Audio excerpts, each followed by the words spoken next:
आज हम एक ऐसे दर्शन की दुनिया में उतरने वाले हैं जो शायद हमारी असलियत को देखने का नजरिया ही बदल दे। कभी ऐसा ख्याल आया है कि ये दुनिया जो हम देखते हैं, जिसे हम महसूस करते हैं, वो बस एक सपना हो या शायद एक भ्रम? कई भारतीय दर्शनों में इसी को माया कहा गया है। पर सोचिए, क्या हो अगर ये पूरा सच ना हो? तो 15वीं सदी में ना एक बड़ा ही जबरदस्त एक क्रांतिकारी विचार सामने आया। एक ऐसा विचार जिसने इस पूरी धारणा को ही चुनौती दे डाली। और यही था शुद्धाद्वैत वेदांत का दर्शन। ये कहता है कि ये दुनिया कोई धोखा नहीं है, बल्कि ये पूरी तरह से असली है और दिव्य भी।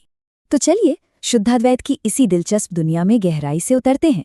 देखते हैं कि ये हमारी सोच को कैसे बदल सकता है। तो ये शब्द है शुद्धाद्वैत, यानी शुद्ध अद्वैत। इसका मूल मंत्र बस इतना है कि सब कुछ शुद्ध है। मतलब ईश्वर, ये दुनिया और हम सब एक ही दिव्य सच्चाई के अलग अलग रूप हैं। यहाँ कुछ भी भ्रामक या अपवित्र नहीं है। सब कुछ पवित्र है, सब कुछ असली है। ब्रह्म सत्यम जगत सत्यम जीवोपि सत्यः। सोचिए कितनी शक्तिशाली घोषणा है ये हमें क्या बता रही है? ये बता रही है कि जीवन से भागने की कोई जरूरत नहीं है, बल्कि उसे पूरी तरह से अपनाने की जरूरत है। उसमें दिव्यता देखने की जरूरत है और हाँ, उसका जश्न मनाने की जरूरत है। तो यहाँ पे जो माया का कॉन्सेप्ट है ना, वो बिल्कुल बदल जाता है। ये कोई जादूगर का धोखा नहीं है जो हमें फंसाने के लिए है, नहीं, बल्कि ये तो ईश्वर की अपनी क्रिएटिव पावर है, उनकी रचनात्मक शक्ति है, जिससे वो इस खूबसूरत दुनिया को एक खेल, एक लीला के रूप में बनाते हैं। जैसे कलाकार अपनी कला बनाता है ना, बस वैसे ही ये कोई चालबाजी नहीं है। तो सवाल ये उठता है कि इस जबरदस्त विचार के पीछे कौन थे? किसने दिया ये दर्शन? ये थे श्री वल्लभाचार्य। उनका जन्म 1479 में हुआ था और कमाल की बात यह है कि वो सिर्फ एक दार्शनिक नहीं थे, वो एक भक्त थे। उन्होंने ज्ञान और भक्ति को इतनी खूबसूरती से मिलाया कि एक ऐसा रास्ता बना जो आज भी लाखों लोगों को प्रेरणा देता है। सच कहें तो उनका जीवन ही उनका संदेश था। चलिए अब इस दर्शन के बिल्कुल कोर में चलते हैं।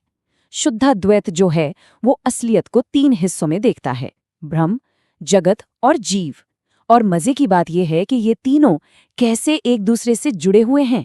तो देखिए, ब्रह्म यानी परमात्मा, वो कृष्ण है, जो साकार भी है और सगुण भी। फिर आता है जगत, यानी ये दुनिया। ये कोई भ्रम नहीं है, बल्कि ये ब्रह्म का ही एक असली रूप है जो उन्होंने अपनी लीला के लिए बनाया है। और फिर है जीव, यानी हम सब।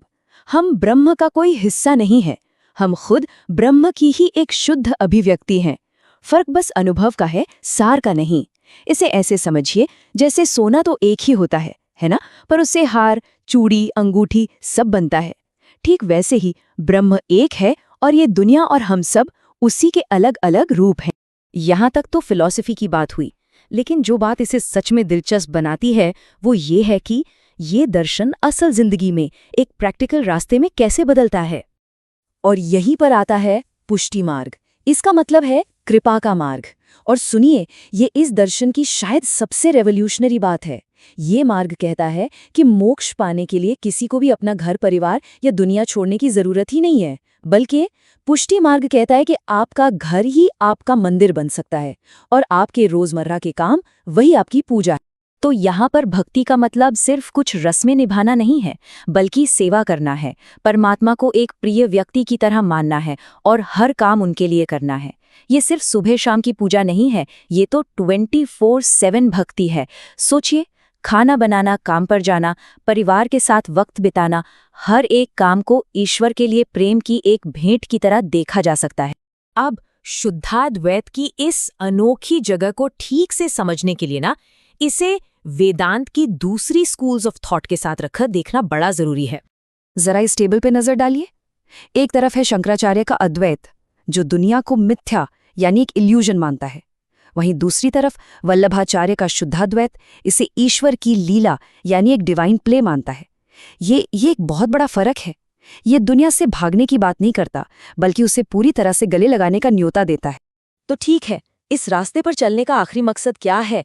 क्या पाना है?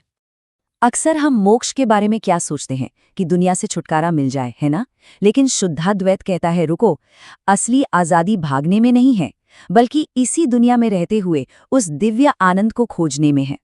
तो यहाँ पर लक्ष्य मरने के बाद किसी स्वर्ग जैसे वैकुंठ या गोलोक पहुंचना नहीं है। नहीं, लक्ष्य है इसी जीवन में कृष्ण के उस दिव्य आनंद जिसे रस कहते हैं उसका अनुभव करना।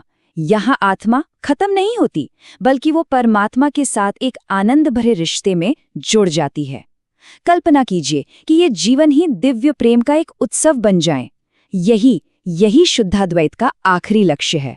तो आखिर में ये एक बड़ा सवाल हमारे सामने आता है कि परम स्वतंत्रता यानी अल्टीमेट फ्रीडम, क्या ये अनुशासन से कमाई जाती है या फिर ये शुद्ध कृपा से मिला एक तोहफा है? शुद्धाद्वैत का जवाब हमें कृपा की ओर ले जाता है और ये हमें याद दिलाता है कि शायद जीवन का सबसे बड़ा रहस्य सिर्फ कोशिश करना नहीं, बल्कि प्रेम को, ग्रेस को स्वीकार करना है। इसी गहरे विचार के साथ आज के लिए बस इतना ही।